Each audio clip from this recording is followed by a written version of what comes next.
பார்த்தீங்கன்னா என் to end கம்முங்க இது. புரியுது பாருங்க, கம் இந்த இடத்துல இருக்கும். அதே மாதிரி வந்து பார்த்தீங்கன்னா இங்கேயும் இருக்கும் கம்மு. இது பாட்டில் அவங்க பேஸ்ட் பண்ணி காட்டுங்க பாருங்க.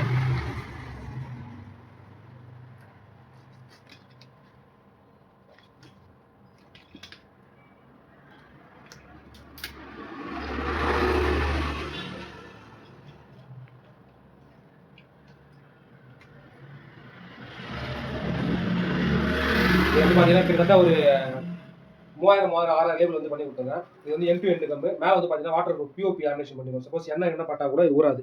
இந்த லேபிள் வந்து ஊறும். இந்த பாருங்க, இது தண்ணியில் ஃபுல்லாக நம்ம நினச்சிட்டோம். நினச்சிட்டு இந்த லேபிள் வந்து கிழிச்சுன்னா இப்போ டெராபிள் இருக்கும் பாருங்க. இப்போ நான் சுரண்டுறேன். இப்போ இந்த இடத்துல ஊறிடுது இது பாருங்க, தெரியுதுங்களா? இந்த மாதிரி வந்து ஆக்சுவலாக பிஓபி வாட்டர் ப்ரூஃப் லேமினேஷன். இப்போ ஆயில் பட்டா கூட அந்த மாதிரி எதுவும் ஆகாது. பிரிண்ட் எதுவுமே ஃபேட் ஆகுது. பின்னாடி இருக்க பேப்பர் தான் உரிச்சிட்டு வருமே தவிர இந்த மாதிரி வந்து பண்ணி கொடுக்குறோம். இந்த மாதிரி லேபிள் வந்து பார்த்தீங்கன்னா மினிமம் வந்து ஒரு 5000 காப்பீஸ் வந்து பண்ணி தரோம். ஆல் ஓவர் தமிழ்நாடு ஃபுல்லாக டெலிவரி பண்ணலாங்க. இந்த மாதிரி லேபிள் வந்து தேவைப்பட்டால் டிஸ்கிரிப்ஷன் நம்பர் கொடுத்துருக்கோம், கால் பண்ணி நீங்கள் ஆர்டர் ப்ளேஸ் பண்ணலாம். மேலும் எங்களோட யூடியூப் அண்ட் இன்ஸ்டாகிராம் பேஜை ஃபாலோ பண்ணுங்கள்.